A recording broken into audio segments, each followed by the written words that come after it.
Hi, everybody. My name is Kobe Warner. This is KOBLIZZY, and I am so happy to be back. I am sorry that I did not post an episode last week, and I didn't even give an explanation, like on Instagram or anything, which is so silly. I got busy. Was visiting my friends in Boston, and the day before I went to Boston, I was going to tape an extra episode that I was just gonna upload and have there to go up on the Monday that I was there that I missed last week, and I didn't because I was busy packing and I am a meticulous packer and I was all consumed and then I fell asleep. So I didn't make an extra episode and I'm sorry, but I'm back this week. But don't take that as any kind of break or anything. It was just a week where I didn't post an episode. I'm still making consistent episodes for the time being. So before we get into some silly shit that happened, I'm going to talk about the song of the week. It's Float by Janelle Monáe. First of all, I love Janelle Monáe. I love her record, Dirty Computer, I think it's called. It has That's Just the Way You Make Me Feel. I listened to that record a lot during quarantine. I think it's called Dirty Computer. Something about a computer. But she was really great in Glass Onion, which is the sequel to Knives Out, which is also a great movie. My family loves a good mystery, a good murder mystery too, and those are murder mystery movies. They're really good. And if you haven't seen either of them, I think they're both on Netflix, so you should get into it. Janelle Monáe's in the second one. It's called Glass Onion. Anyway, Float is her new song that just came out. It's a vibe. It's like, uh, float on 'em, float on 'em, float. I don't remember how it goes right now, actually, but it came out a few days ago and I was listening to it, and it has a nice vibe, and she's just talking about like kind of superseding the bullshit, which I can always appreciate. My computer is breathing loud, or like the not breathing loud. The fans are on, it's breathing like it's alive. I'm so funny. Anyway, so I want to talk about Rihanna's halftime show. It happened last Sunday. And so I wouldn't have talked about it in the episode if I were to pre-tape it because I would have pre-taped it before the Super Bowl. So I'm actually happy that I didn't post an episode last week because I really have some shit to say about that Super Bowl performance. It was so good. And the fact that she's pregnant with her second child, like not more than just got pregnant. She's like a little bit far along. And so to do something so strenuous at that stage in a pregnancy is really respectable. She was not winded or tired or worn out. She was going. She was on 10. I saw a video of her on the internet running across the field before, after, in between the performance. I don't know. But she was running at some point with her entourage around her, just in her red tracksuit. Speaking of the red, I love the use of color in the performance, that all the dancers were wearing white and she was in red. So no matter where she was, no matter how she was lit, you could always see her in the sea of the crowd, no matter how wide the shot was. The production of the performance, the arrangement of her hits, the way that there were background vocals from songs that weren't being performed at that moment mixed into the track, and the arrangement was so good. Whoever arranged that shit was on fire. Whoever directed it was on fire. Whoever artistically designed it and planned the use of that platforms, the amount of people it took to set that shit up. That halftime performance was incredible, and people are still complaining. And I'm just like, I don't know what you wanted. I don't know if you've ever seen a Rihanna performance before, but she was giving what she's always gave, if not more. Honestly, her vocal was one of her best live vocals that's ever happened. And I know on TV, her live vocal was kind of mixed down a little bit, but I've seen some videos online where people have like mixed her live vocal up. And while she was singing with a track at some point, she was not lip syncing. Her mic was on, and I think her performance was good, and she served what she serves best, which is cool and vibes. And I think that the way that the performance was planned, designed, rehearsed, executed, the choreography was tight and clean. It was very well done. It was a very well done performance. And I got on Facebook and I saw like every other person hating on it. I was like, you guys are lame. And you are locals. Like, you don't know art when you see it. And I'm not going to debate about it. Like, if you didn't like it, you're a loser.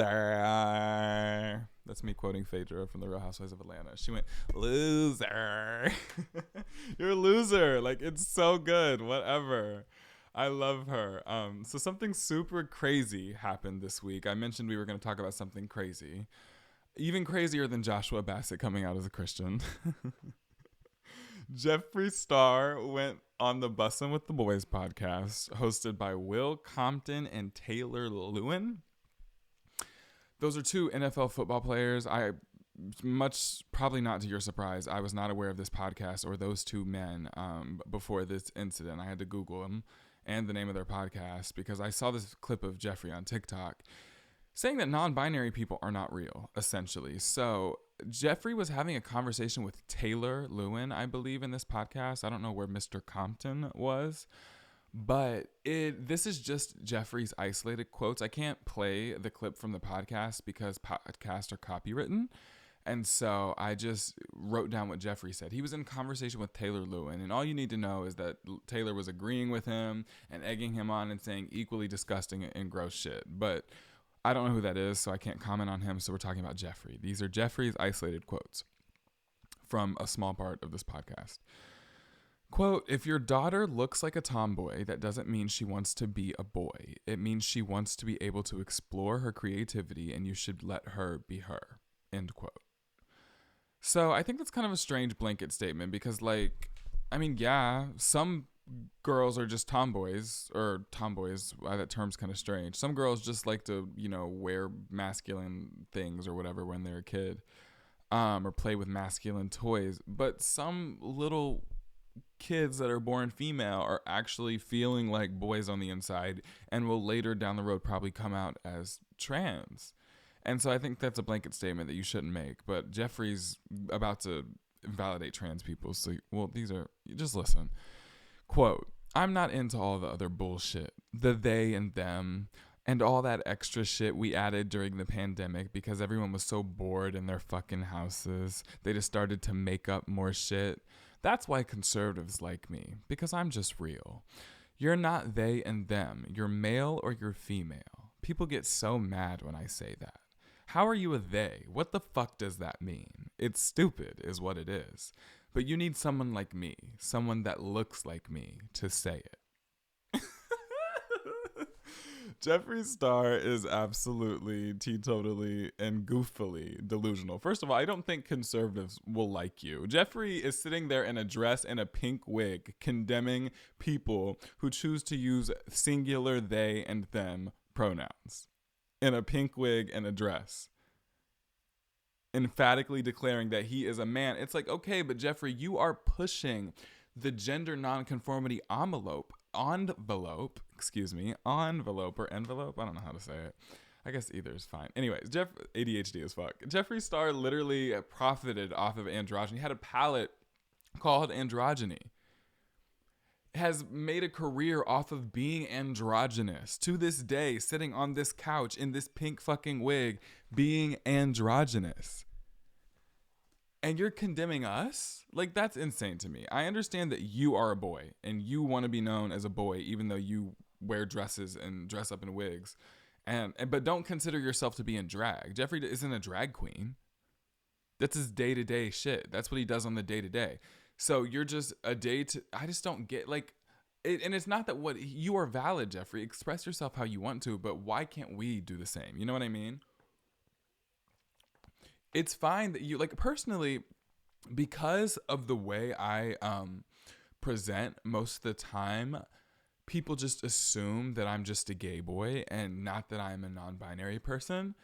And so I am kind of desensitized in a way to strangers and people in public and even acquaintances and family members especially calling me he, because it happens so often. So it's not that I love it, but it's just that it's a part of looking the way I do.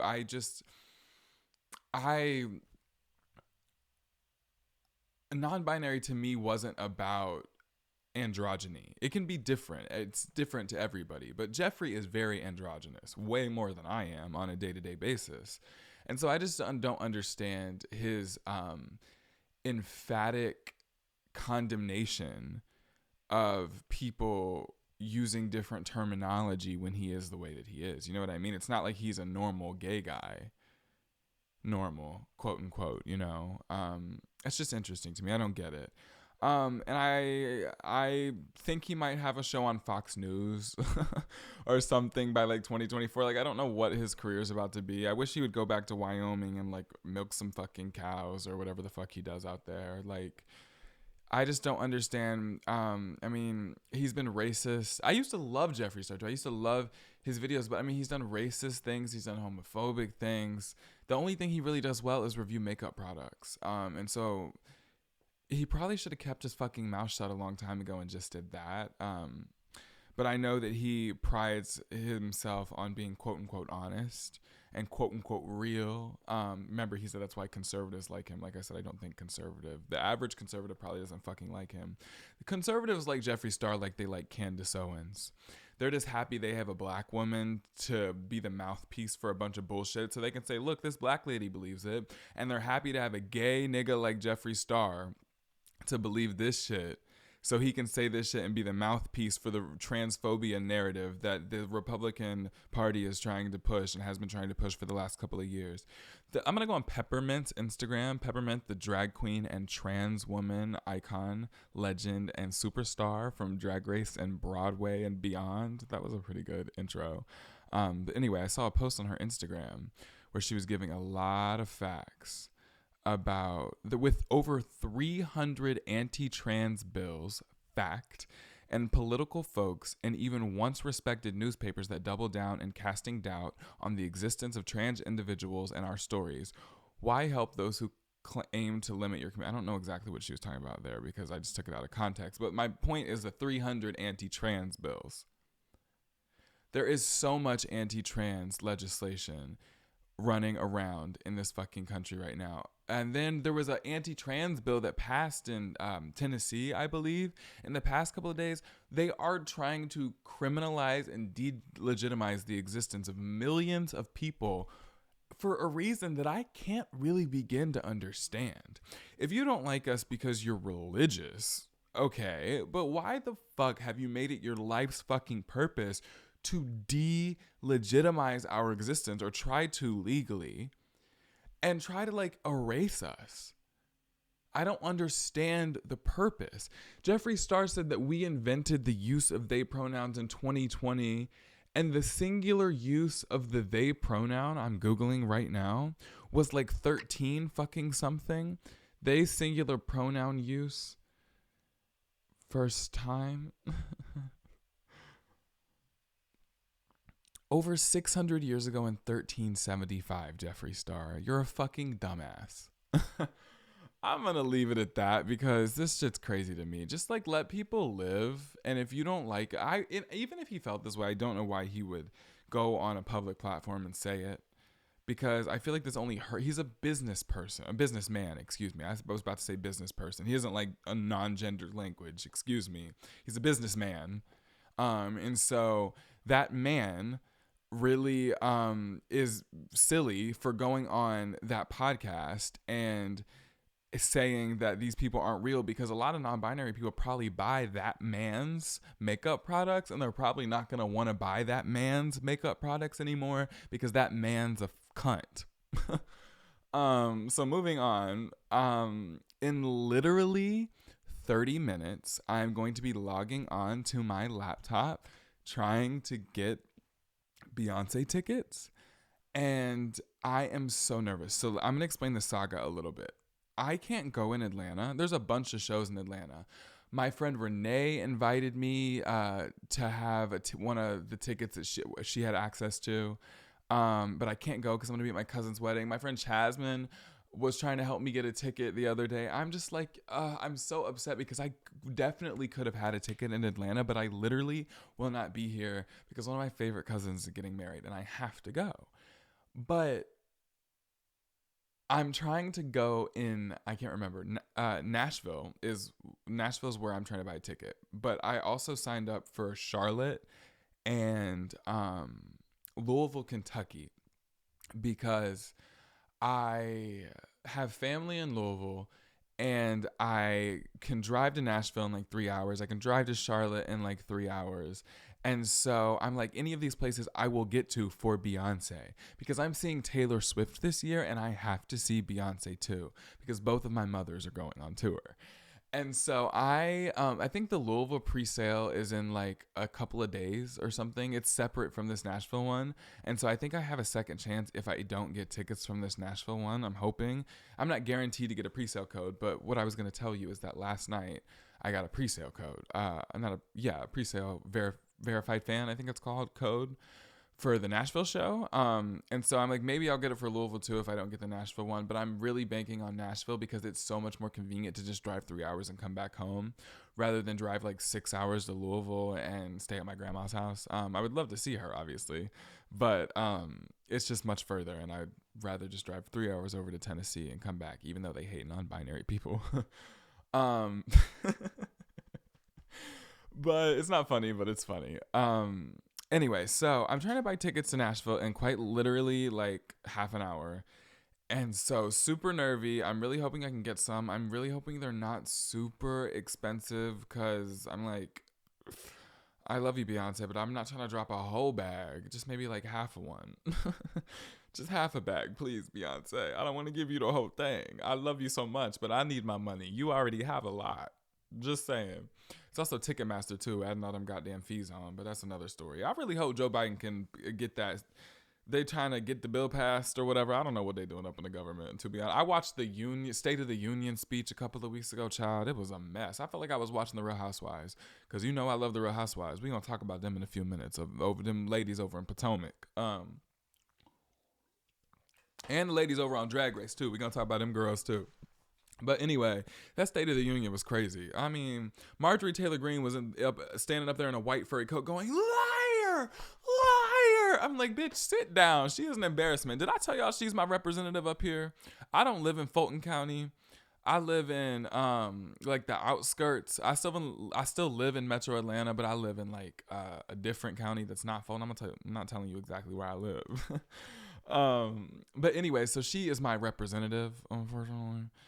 And she's crazy. She is a crazy, crazy, batshit, crazy, lunatic, crazy lady. So, what was I going to talk about? Oh, Drag Race. So, on Drag Race the other night, this is a spoiler alert. If you watch Drag Race, if you're watching the season live, I'm about to talk about the Lollapalooza. The Lollapalooza. I don't know how to say that word without sounding silly. Anyway, Anitra. I just want to talk about Anitra and Sasha Colby. I love Mistress Isabel Brooks, by the way. I think I might have said that. Maybe on TikTok. I was talking about Drag Race on TikTok, too. And to be honest, I really be forgetting what I talk about on this podcast. Like, after I tape it, it kind of leaves my mind. And so I feel like I probably retold a couple of stories or anecdotes and shit because I really just don't remember. It's only been like 20 episodes, but I still can't remember. Anyway, Anitra served. For some reason, she kept losing the lip syncs. Like, the first one she lost to Sasha, I was like, okay, they were neck and neck, but I understand they had to pick a winner. But then the second one was a 3-way lip sync and Lux won, and I was like, okay, Lux was good, but I'm like, Anitra kind of served. And then in the third one, she won, but I'm like, they really had that girl lip sync all night long, and she served every single time. Anitra is that girl. I love her and Sasha Colby, Mistress Isabel Brooks, and Lux Noir London. That's my top 4. I think that's who's going to be in the top 4. They're very, very good queens, and I really am enjoying this season of Drag Race. Even though the episodes have been short as hell. And, MTV posted a statement, or Drag Race posted a statement, somebody talking about they're going to go back to 90-minute episodes like they did last year and the couple years before that in March.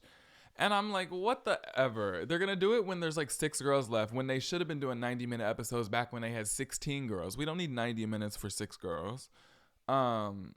But anyway, I'm going to take the long episodes where I can get them, but I'm just like, it's silly that you did it when you had this many contestants and not when you had the whole damn country. They had so many contestants this season. I was like, damn, they had every queen from every city we got. It was only 16 girls, but I'm just like, that is a lot at one time. And they didn't do like a split premiere or anything. It was just like, they did do a split premiere, didn't they? Yeah, they did. But it was in the same episode. Anyway, it was just like 16 girls at one time. Damn, that's a lot. Anyway, I just wanted to give Anitra her flowers because that girl is good. We know Sasha Colby's a legend, and she deserves her flowers every day of the week. But Anitra was neck and neck with Sasha Colby, and I think that's a testament to Anitra because we know Sasha Colby's good, but Anitra's up there with her. And she held it all night long. I'm like, girl, yeah, your pussy is on fire. Remember her? You might have seen on TikTok. Is that my pussy? It's on fire. And she was like, chop, chop. she chopped the wood. And then she did the spin with her leg, and she was like, chop. If you're watching the video, I was trying to do a demonstration. But I kind of didn't do a good job. Anyway, Real Housewives of Potomac. This season's been a mess. I just want to talk about how I like Candiace. I don't know if y'all watch the Real Housewives, but I like Potomac. Besides Atlanta, I think it's the only cast with the only franchise with all black cast. Potomac and Atlanta. I think so. Anyway, so Atlanta is not, it's in off season right now, but Potomac, the reunion's actually, it's about to be in off season, but the reunion came on last night, and I just love Candiace.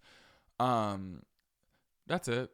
Because I feel like a lot of y'all don't be watching the Real Housewives. Honestly, I started watching the Real Housewives a couple years ago. I thought it was like an old gay show. Not to be rude, not like an old gay, but like an adult gay show. Like I started watching Drag Race late too. Honestly, y'all, I was raised so Christian, not like really Christian, but like I have a story, kind of connected to Drag Race.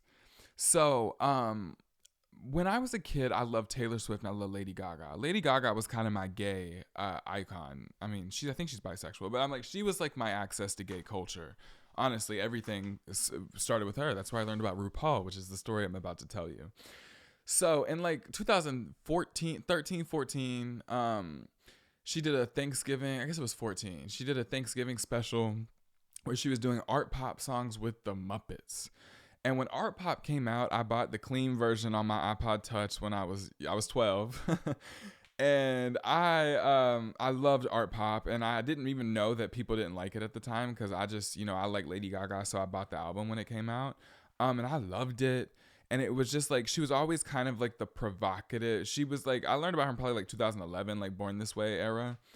And so she was just kind of like this provocative, like access into this like culture that I really didn't realize. I would like idolize her. I didn't realize why. I was like, it's really because I wanted to be her. I'm like, bitch, you're a bad bitch. Like, hey, but I didn't really know what that was at the time. Anyway, so I was watching the Thanksgiving Lady Gaga Art Pop special with the Muppets with my parents. It was like on CBS on cable TV, and RuPaul comes on singing Fashion with Lady Gaga. Fashion. Looking good and feeling fine. Looking good and feeling fine. Looking good and feeling fine. Slay, slay. Looking good and feeling fine. Looking good. I mean, you've got company. Make sure to look your best. Step into the tune. A new designer dress. That's definitely not the word. Something about a designer dress. Display your diamonds and pearls in my. Anyway, Fashion's a really good song. It's one of my favorites from Art Pop. And RuPaul was coming on singing. I'm like, who is this tall woman? Lady Gaga was wearing those 10-inch heels y'all know she wears. And RuPaul was still like 2 feet taller than her. I'm like, who is this tall ass lady? This is crazy. And my dad knew who it was, but he didn't really say anything. And so I'm Googling. And my mom didn't know either. And I'm like, oh, that's I said, RuPaul Charles is an American drag queen, singer, songwriter, recording, whatever. I'm like, okay. Drag queen. I was like, that's interesting. I had never heard of Drag Race. That was 2014. At that point, Drag Race had been on for 5 years. And I didn't start watching Drag Race until about 5 years later. And like senior year, honestly, my friend Georgia, I think she showed me some Drag Race shit. And I was like, oh, this is iconic. I think my first introduction to Drag Race was Party. Also, I saw Shangela on Dance Moms in middle school. So Shangela, besides RuPaul, Shangela was the first drag queen that I knew about. And then Georgia showed me the Alaska and Katya. Damn, I got a Katya t-shirt. I'm forgetting her name. The Alaska and Katya party moment from All Stars 2. And so then I watched season 6, season 5, and then I watched All Stars 2 senior during the pandemic. Georgia showed me senior year, and then I started watching RuPaul's Drag Race for real during 2020. And I didn't know who. Basically, my point is I was not raised on that gay shit. And so, why was I even talking about that? I literally don't even remember why I was telling that story. am ADHD as hell. It's true. But anyway, that was my first introduction to RuPaul, but I didn't start watching Drag Race until years later. Now I've seen literally every American season, all the All Stars seasons. I've seen the first season of Down Under. I've seen the first 2 seasons of UK. I've seen the first 2 seasons of Canada. I watched some of Spain. And I think that might be it. There's so many franchises now I can't keep up. I did watch some. I watched a episode or 2 of Thailand, like the talent show episode. I think it was Thailand. They have some good drag over there. Pangina Hills was hosting Thailand, right? Let me Google. Don't want to be ignorant. Pangina Hills, Thailand. Yeah, she's Thai.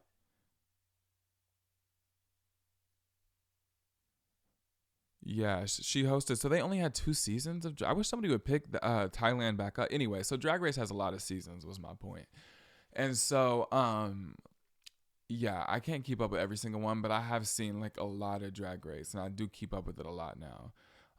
Especially American Drag Race and All Stars. I love All Stars. Oh, and I've been watching Versus the World. I watched UK Versus the World. I watched Canada Versus the World. So yeah, I love Drag Race. It's a great show, but it was a later introduction to my life. My queer development happened at like 18. I came out, well, I guess I happened a little bit earlier than that. I came out when I was 15, the day before I turned 16, literally the day before. So basically at 16.